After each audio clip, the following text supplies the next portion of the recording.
¿Qué tal, amigos de Página Abierta con la Educación?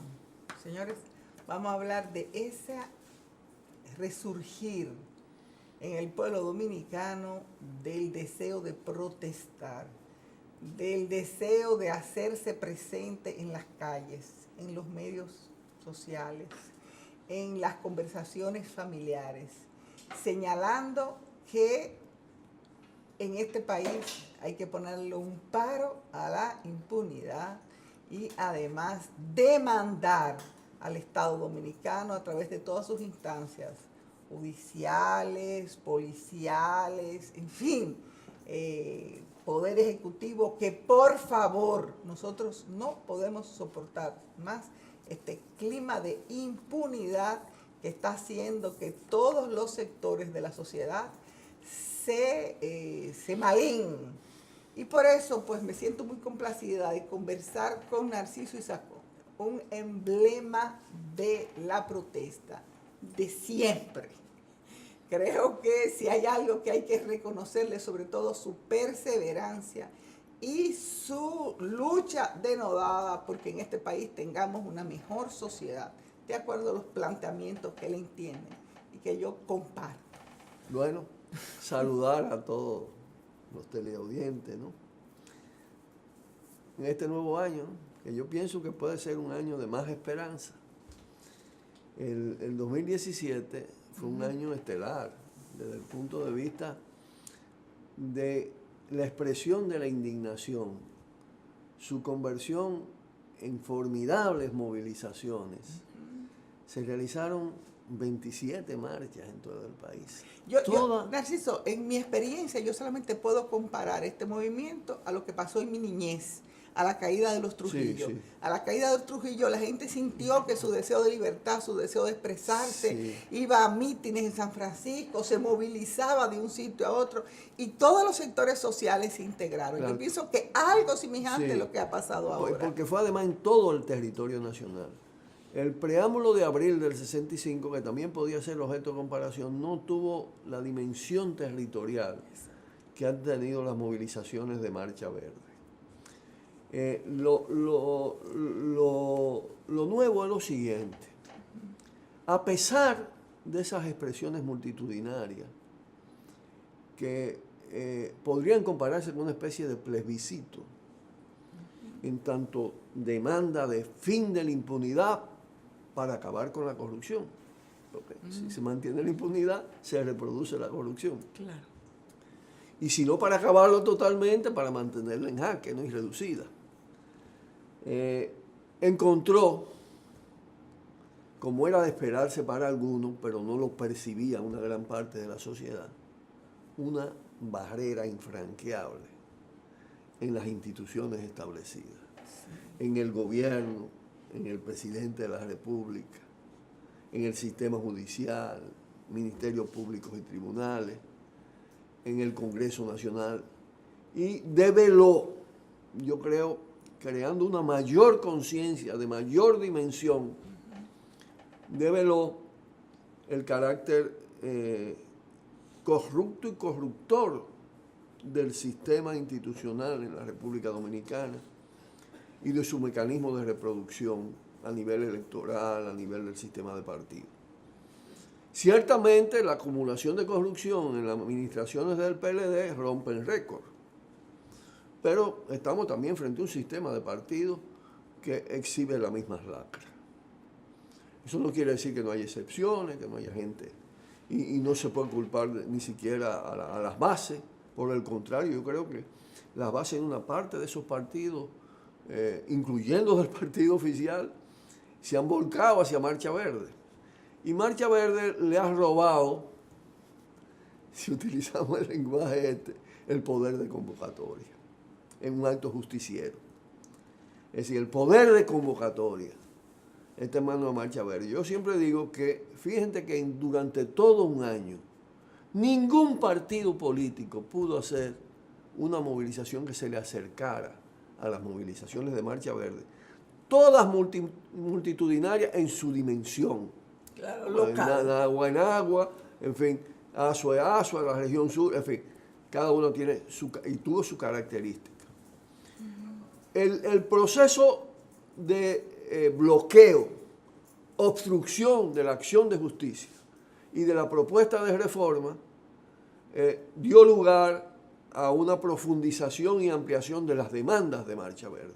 Si tú recuerdas, el tema inicial del 22 de enero del 17 fue Odebrecht y Odebrecht en torno al tema de los sobornos. Ni siquiera parecía inicialmente... Los famosos 92 millones. Sí, 92 millones.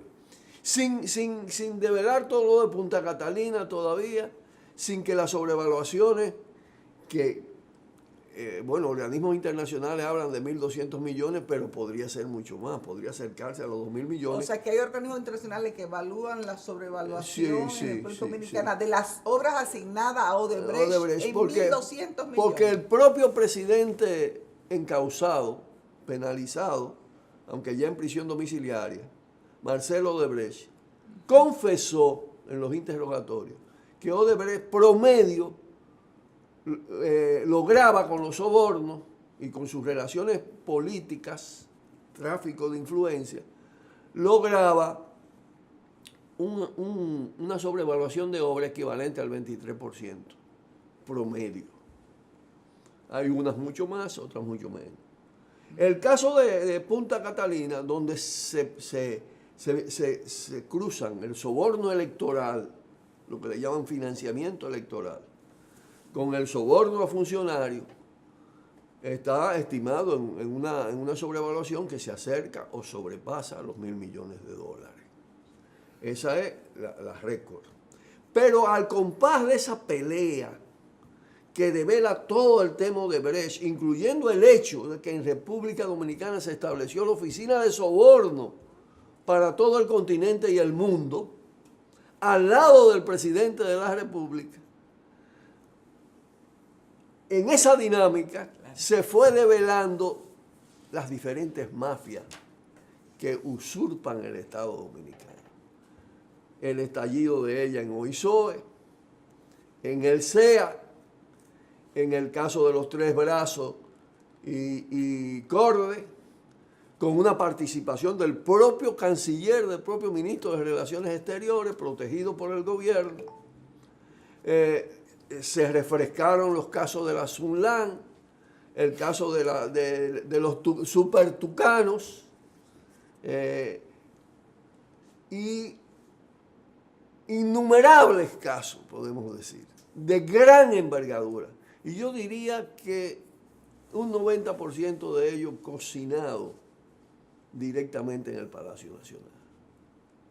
Entonces, esa realidad, junto al bloqueo, a la barrera, al impedimento de acción de justicia, y a que toda propuesta de reforma, de creación de mecanismos independientes del Estado, de procesos judiciales, todo eso lo disolvieron, lo impidieron y lo disolvieron. No hay un solo preso de Odebrecht. En un país donde estaba la oficina de soborno. Y donde está confirmado que el presidente fue el intermediario político en la relación con Lula y con la presidenta de Brasil, Dilma, para abrirle la cancha a Odebrecht, recibir el financiamiento para 2 de sus campañas electorales y gratificarla con la sobrevaluación, que generalmente es compartida. Y se habla de que de ahí se financia la reelección.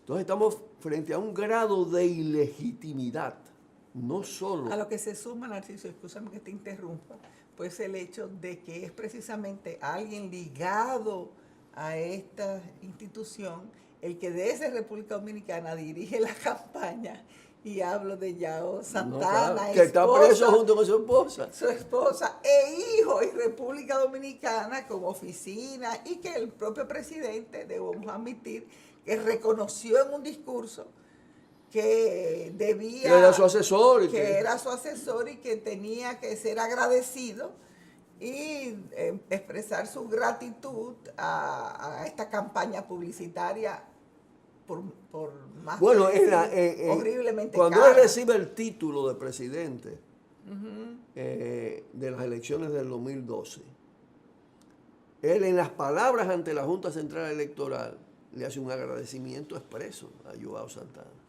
y a las empresas. En las del 12, porque yo sé que en el 16... No, sí, en las del 12. Las del 12.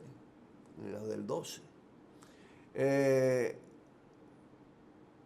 Porque, no, en la del 16. En la del 16, tienes razón. en la del 16, su reelección. No, espérate, porque es decir, porque Joao Santana estuvo aquí. Es posible que haya estado... Antes del 12. Antes del 12 es posible que hubiese estado aquí, pero ese agradecimiento público lo hace precisamente cuando es reelecto en el 2016. Y Alercar, que es el ejecutivo de Odebrecht, que viene al país con Lula en enero del 2013, es el que abre el proceso de Punta Catalina, junto con Danilo Medina. Entonces, el grado de involucramiento en lo de Odebrecht, pero además en otros casos que explotan durante su administración y que se desataron durante su administración, porque hay que ver el grado de perversión del proceso de la inversión del 4%, a dónde llegó con la venta sobrevaluada de solares, todo eso es demostrable perfectamente. Construcciones viciadas, entonces, construcciones incluso a veces no pertinentes, porque a veces hacían la obra no precisamente en el lugar idóneo para la comunidad, sino en el lugar donde alguien pudo agenciarse un terreno. Claro, un factor nuevo es el avance de la conciencia, en el sentido de que una gran parte de la sociedad llega a la conclusión por las evidencias de que no hay vía institucional para ponerle fin a la impunidad. Porque todas las instituciones encargadas de prevenir, de actuar, de sancionar la corrupción, de recuperar los dineros robados, dos consignas importantes de cárcel para los corruptos, recuperación del dinero robado, fin de la impunidad.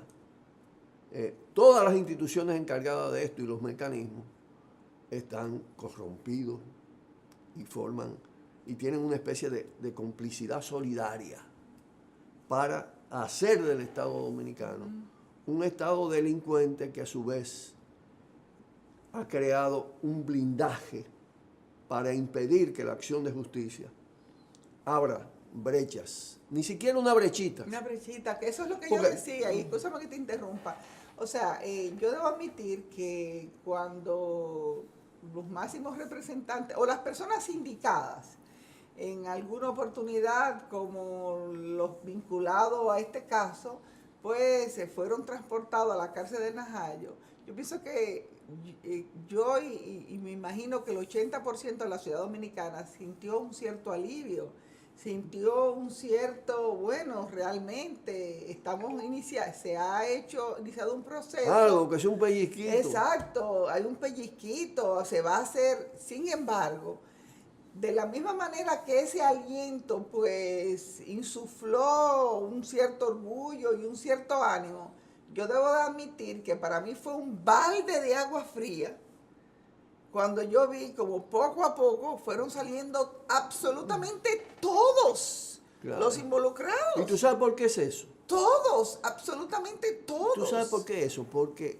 la alta jerarquía, comenzando por el presidente de la República, su cuerpo cercano en el gabinete, están involucrados en la corrupción. Y entonces, el que pueda ser sacrificado, el que pueda ser objeto del pellizco o de una acción importante, de castigo, pues, tiene capacidad de chantaje. Entonces Rondón, Díaz Rúa tienen capacidad de chantaje, como Félix Bautista. No, y es decir, y lo mismo Danilo pasó con el mismo Temístocles Montán, que hizo una serie de acusaciones que realmente... Y que fue la que lo pusieron en libertad, hasta el punto de admitir el financiamiento electoral, el soborno electoral. Entonces, naturalmente, que todo eso determina que Lionel primero, hablando de las administraciones del PLD, y Danilo después, le garantizan, pueden amagar sin dar, pero le garantizan la impunidad a los subalternos de ellos que están metidos en la gran corrupción y que han conformado verdaderas mafias. Señora, vamos a seguir hablando de Marcha Verde, vamos a seguir hablando de cómo esta institución pues ha logrado que todos aquellos que estamos indignados realmente por una serie de actos delincuenciales ocurridos en el país y que no han tenido la justicia que merece, pues seamos parte de esta indignación, seamos parte. Pero además, Narciso está haciendo un recuento pormenorizado de hasta qué punto el país, el Estado Dominicano, sus más altas instancias están maleadas y son parte de estos actos delictivos. Y en consecuencia, es por eso que República Dominicana se puede considerar que es el único país, yo diría, donde el escándalo Odebrecht pues llegó a las dimensiones que ha llegado, donde no hay culpables en las cárceles. Narciso, yo voy a corregirme porque hay otro país donde realmente tampoco hemos visto presos, donde no hemos visto acción de la justicia, donde no, por lo menos no se han materializado, y es el caso de Honduras, pero realmente con aquella democracia caricaturesca que es el caso de Honduras hoy, con una reelección sí, claro, que todo el pueblo hondureño rechaza y que su presidente pues persiste y desea mantener, pues pienso que o sea, no le hacemos ningún favor al gobierno diciendo que Honduras se le semija. Honduras tiene el récord en 8 años de un golpe de Estado y 2 fraudes. 2 fraudes, pero además sangrientos. Es decir, en Honduras, antes de este fraude, de la reelección de Job, como le dicen. Job, le dicen al presidente. Sí, porque es Juan Orlando Hernández. Job, así que lo conocen en Honduras y se difunde ya internacionalmente. Antes de la reelección de Job, habían 26 periodistas asesinados. 52 dirigentes sociales o asesinados o desaparecidos y desaparecidas. Compáralo hasta con los 12 años. Y señores, estamos hablando de 8 años. Un presidente como Zelaya, que no se le puede tildar de un gran revolucionario, sino simplemente un centrista. Sí, ¿no es verdad? Claro. Pues tuvo que salir despavorido y hasta vivir en República Dominicana un tiempo. Y todo eso te impune, pero además, ¿qué ha pasado? Que Honduras se ha convertido en un gobierno de mafia y de mafias, de narcos-mafia. Las principales mafias, narcomafias mexicanas están en Honduras y las colombianas. Y se han conformado incluso cuerpos paramilitares. Y el propio presidente y uno de sus hermanos, porque el otro es de lo bueno, lo denunció. El propio presidente y uno de sus hermanos están comprometidos con el narco y están impunes totalmente. Bueno, eso no ayudaba. La comparación no ayudaba en nada. Ahora, entrando ya el 2018, con ese crecimiento del nivel de conciencia, el otro factor que también ya ha crecido mucho en Marcha Verde, aparte de decir no hay vía institucional, y eso plantea un reto tremendo. Este es el tema, son insuficientes las marchas.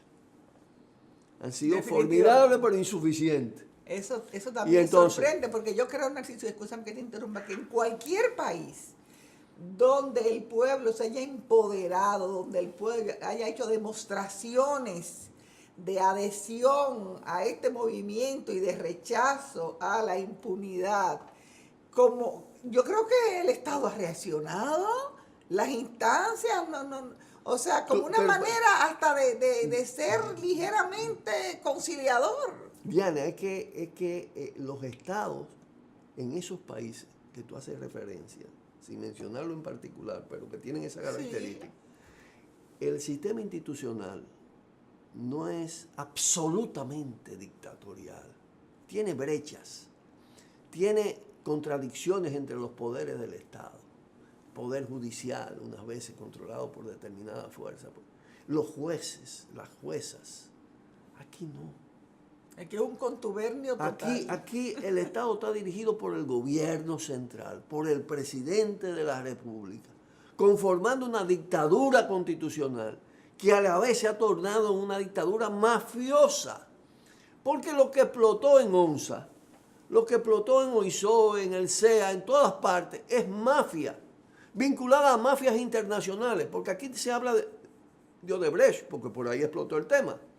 Pero ¿y Barrick-Gold? ¿Cómo se hizo el contrato con Barrick-Gold?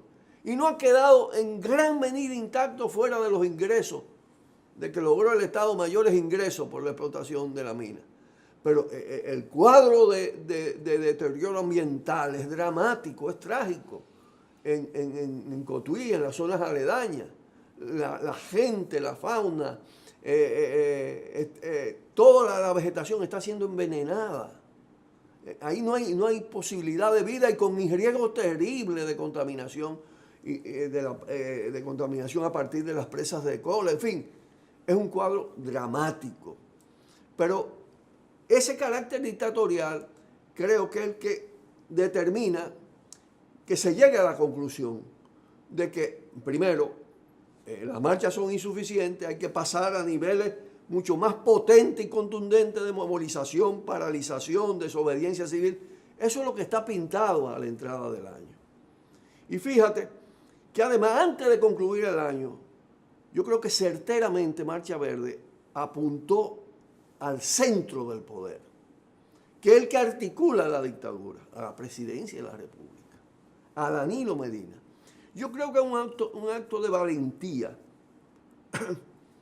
que costó muchos debates y muchas cosas interesantes, y también sus niveles de dudas y de resistencia, haber planteado lo del juicio político a Danilo. ¿Por qué juicio político? Ya se entregó el documento. El documento es un documento sobre todo basado en Odebrecht y en Punta Catalina. Un documento de una contundencia, tiene todos los elementos testimoniales, todas las pruebas posibles, tanto emanadas de los procesos de Brasil como de la situación de acá, en República Dominicana, que hacen casi irrebatible el documento que se va a entregar al Congreso, pues ya se le entregó a Fidelio, a Fidel Santana y a Farideh Raful. Porque ese es un procedimiento, es decir, ¿qué descubrimos? Y sobre todo los juristas. Cuando tú hablas de descubrimos, estamos hablando de Marcha Verde Sí, y sus... Sí, en Marcha Verde, sobre todo los talentosos juristas que tiene Marcha Verde, que el blindaje era superior al que pensábamos, que el presidente de la República prácticamente no puede ser juzgado en ningún tribunal si no se le quita el fuero presidencial, la inmunidad presidencial. Y eso se hace constitucionalmente a través de un juicio político, que es en el Congreso.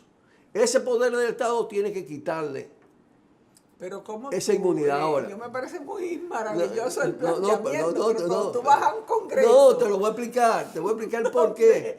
El porciento morado es peor. abismal. No, es peor porque fíjate lo siguiente.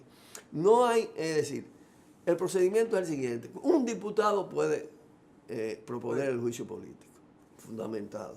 Perfecto. ¿Qué se necesita para canalizar el juicio político en el Congreso? El voto de la 3/4 parte de la Cámara de Diputados. Una 3/4 parte que es veledeísta. Oye, pero entonces, ¿cuál es el tribunal que juzga? No hay tribunal, porque no han hecho la ley orgánica. O sea, el tribunal que juzga es el Senado. Bueno, y ahí el Senado de la República. Entonces, pero lo importante es que en Marcha Verde se ha dado ese paso a plena conciencia de que ese Congreso es un Congreso de la corrupción, de la impunidad. Pero presentar el tema acusando la cabeza ante la sociedad con fundamento tiende a producir también un mayor salto en la conciencia nacional y en los niveles de movilización. Y además, no se pierde nada, se gana como quiera. Los rechazan y va a quedar mucho más evidente que el Congreso es inservible. Y van a estar en evidente lo que votaron para proteger al presidente. Pero no solo eso, mientras tanto, ese reclamo va a estar en las calles y va a estar de alguna manera presente con fuerza en la concentración que se está planteando comenzando enero, que tiene la característica que es la primera frente al Palacio Nacional. Y está permitida, porque yo... Está comunicado, porque tú sabes que constitucionalmente ni legalmente ellos tienen que autorizar nada, se comunica. Se le comunicó al ayuntamiento que tiene que ver con dónde se pone la tribuna y todo esto, y se le comunicó a Interior y Policía. Ya, de ahí en adelante, es lo que ellos asuman. Todo tiene un costo, porque intentar impedir esa manifestación tiene un costo enorme. Hasta ahora no ha sido la política, aunque sí, porque sí. recuerde que en una oportunidad se planteaba que se bajara por por la doctor Delgado, la primera. Delgado, y luego pues no se permitió la doctor Delgado, pero se permitió bastante cerca, que fue bajando la 30 de pues ahora marzo. el punto de confluencia es 30 de marzo con México. Ahí es el punto de reunión. El punto de reunión, el punto de confluencia. Y naturalmente... Eso va a cubrir una cruz. Es una confluencia nacional. Subir toda la 30 de marzo, bajar la 30 de marzo. Y posiblemente todo eso rodee el Palacio Nacional de alguna manera. Si el país se va a volcar como yo pienso que se va a volcar. Yo creo que ya uno siente en la calle el tema.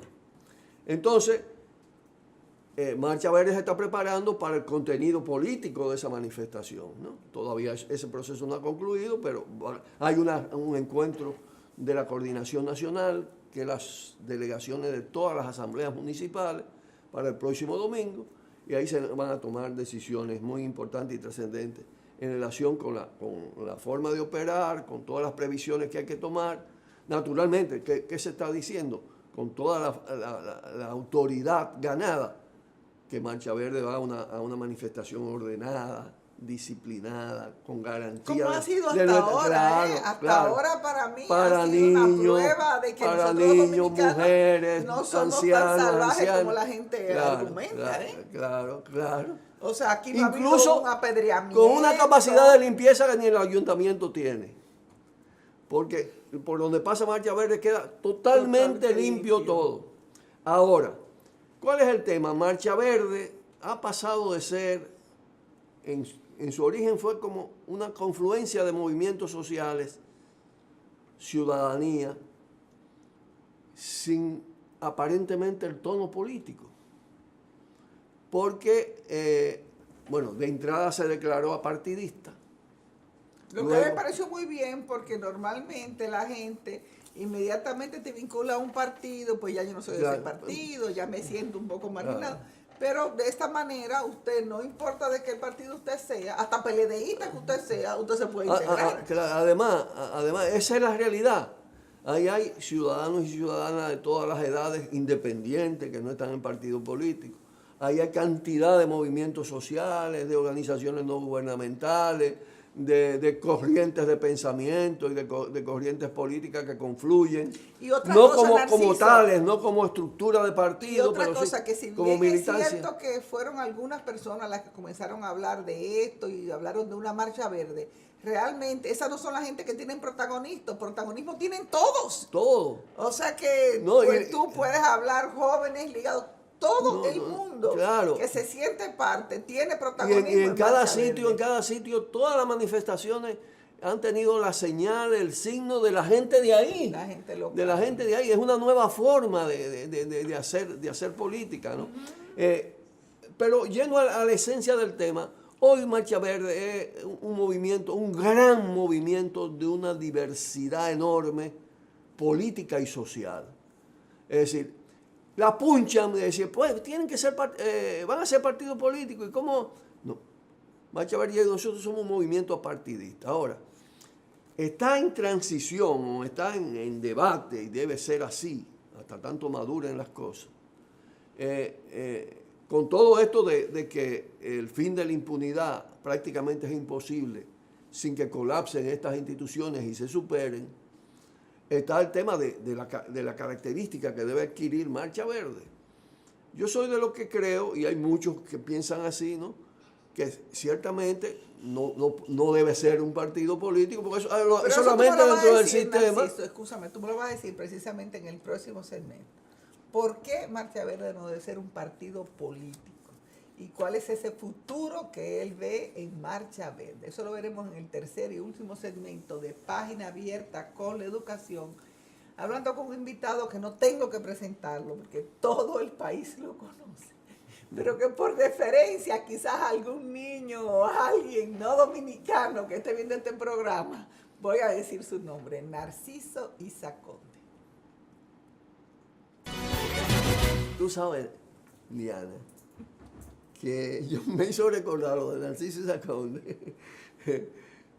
Una señora que decía, oyendo la radio, cuando mencionaban mucho mi nombre en los noticieros, en los años 80, 70, 80, decía, ¿y qué hace ese Narciso andando con Saconde? Bueno, el tema es, ¿por qué no partido político? ¿Qué debería ser? ¿Qué es y qué debería ser? Es lo que yo decía, es decir, una confluencia de una diversidad de movimientos sociales, ciudadanía, entidades diversas, corrientes de pensamiento y políticos muy diversos, que confluyen en un tema que tiene la característica de ser, cuando dice fin de la impunidad, para acabar con la corrupción, meter preso a los corruptos, confiscar o recuperar los bienes robados. Tú lo que estás planteando es un objetivo político. Pero ¿qué pasa con ese objetivo político? Que ese objetivo político cruza todas las actividades y las estructuras de la vida. Es un problema estructural, la corrupción, problema estructural sistémico. Todo el sistema está contaminado. Y eso además ha determinado un agravamiento de las condiciones de vida y de todos los males que se han acumulado en la sociedad en el marco del llamado capitalismo neoliberal, de la democracia o pseudodemocracia representativa. Los niveles de corrupción y de impunidad lo han empeorado todo y la gente lo siente. Entonces, esto tiene que ver con la relación de poder en todos los órdenes. Mira, en el tema de género, en el tema de la violencia contra la niñez, aparece centralmente la corrupción para garantizar la impunidad de los que cometen los delitos. No hay hecho, no hay actividad de la vida nacional que no esté gravemente afectada por eso. Entonces, de más en más, Marcha Verde tiene que proponerse una gran transformación de esta sociedad. Si Marcha Verde opta hoy en este sistema de partido, convertirse en partido y buscar reconocimiento, aparte de que va a estar expuesta a todas las manipulaciones de esa Junta Central Electoral que es de Danilo y de ese sistema electoral que es de ellos, se va a igualar un tanto a esa situación, se va a exponer a igualarse a esa situación. Yo creo que eso le haría daño. Aparte que limita también determinadas confluencias, porque ha sido muy sabio decir, aquí cabe todo el mundo que esté contra la corrupción y la impunidad y contra el sistema de corrupción y de impunidad. Porque ¿qué es lo que ha pasado? Que los partidos se están vaciando. Se están vaciando. Y yo creo que hay mucha posibilidad de no retorno. Fíjate que no tienen capacidad para convocar. Claro, el sistema, los medios de comunicación le siguen dando volumen y al tema de la ley de partidos. Eso es cháchara. La sociedad sabe que eso es porquería.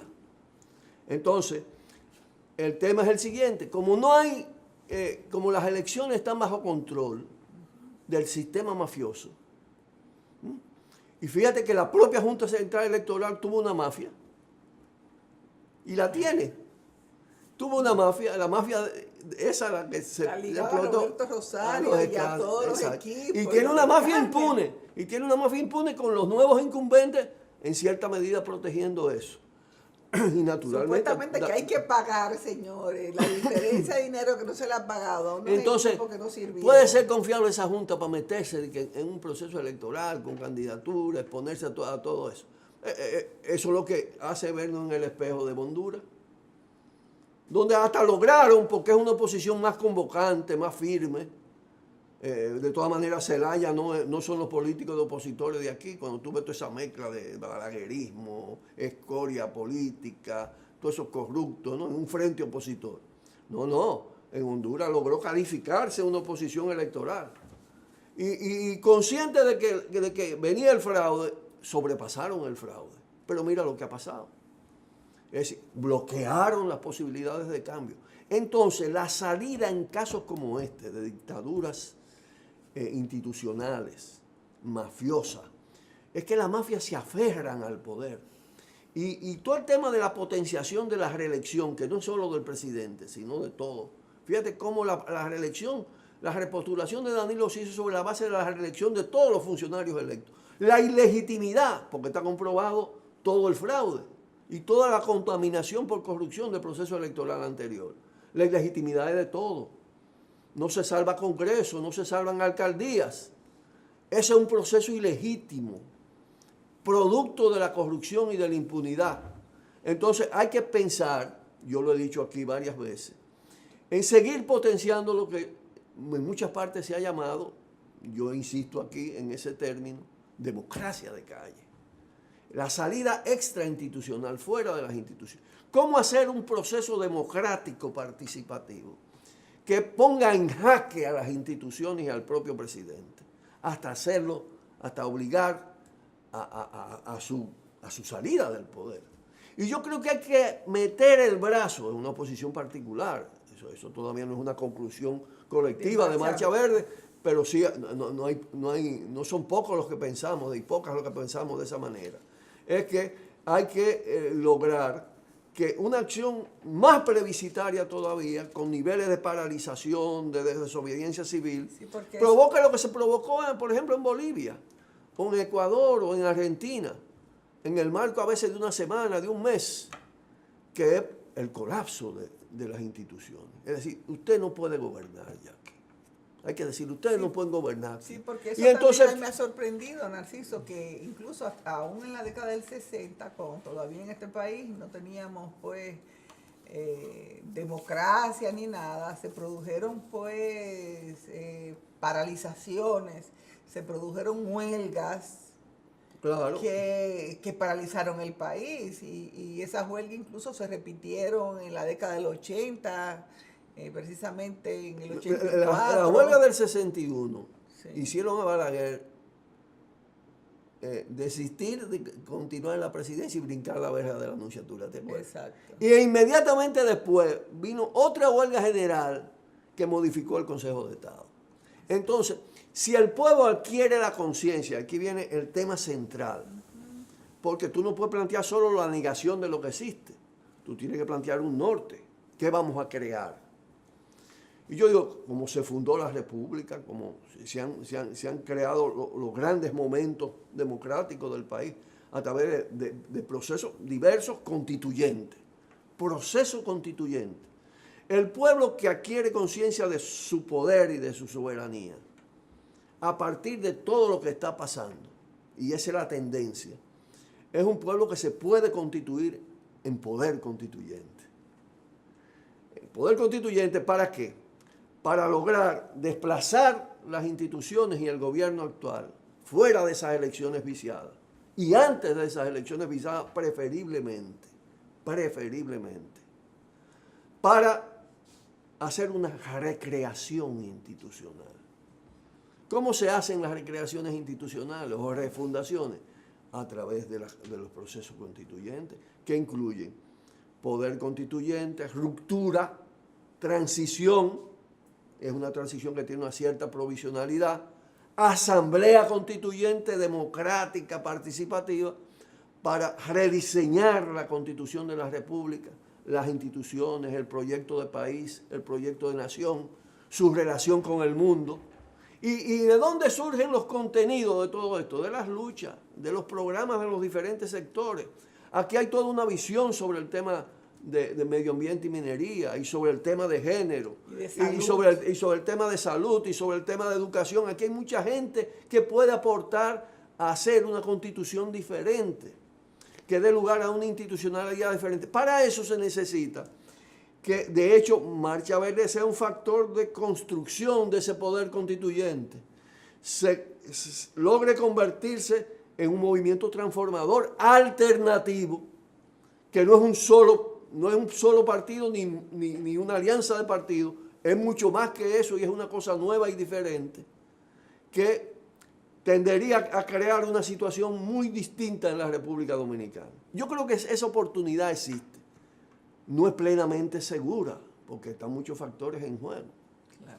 Y además hay que prevenir, por eso tiene que ser esto encauzado con mucha inteligencia, con mucho sentido de la oportunidad, porque no estamos frente a cualquier cosa, estamos frente a un poder. Tanto un cambio completamente de esquema. Es decir, es un poder. O sea, estamos hablando prácticamente de materializar un poco la revolución con la que tú has soñado desde hace 40 años. El abril del 65 triunfante, para decirlo así. Tú coges abril sin la intervención americana y ahí hubo una refundación, claro, a partir de la Constitución del 63 que fue derogada. Aquí hay que sustituir la de 2010 por una nueva que tenga el tono histórico de la Constitución del 63, pero actualizada, profundizada en función de los nuevos problemas y de las nuevas creaciones en el pensamiento político-social que se ha desarrollado en nuestra América. Entonces, eso no es un sueño, eso es una posibilidad. El tema es que la barrera, ¿qué pasa? Ellos podían utilizar, las mafias utilizan las violencias. Yo creo que hay que tratar de neutralizarla al máximo con la masividad del proceso. Lo otro que yo creo que favorece es que a mí me parece que no son las Fuerzas Armadas de Balaguer estas. Aquí hay mandos muy corrompidos que responden a la dictadura esta, pero poco ideologizados. Hay muchos oficiales talentosos, hay muchos militares subalternos de diferentes grados, incluso generales, que están pensando de otra manera. Se siente, uno lo siente, uno se encuentra con uno, con otro. Y no es posible... Son personas más estudiadas. Yo creo que no es posible mantener, porque al fin de cuentas no estamos tampoco frente a líderes políticos. Estos son líderes de cartón, de clientelismo. Balaguer, tú podías decirlo, aplicaba el clientelismo, pero Balaguer tenía un liderazgo que todavía, conservador, ideológico, que se siente Trujillo, y del otro lado Bosch, ¿tú entiendes? Eran otra cosa en este tema. Entonces, no hay un liderazgo político que galvanice las Fuerzas Armadas, no hay un liderazgo militar que la galvanice, con una presión enorme democrática del pueblo dominicano, con esa característica de que la violencia no va a proceder de esta parte, de la parte popular. Y esa parte popular es más que popular, porque tiene sectores del empresariado. Hay una cúpula empresarial mafiosa. Pero fíjate cómo, por ejemplo, los empresarios de Herrera se salen de ese pacto, que es un pacto mafioso, ese pacto eléctrico. El pacto eléctrico.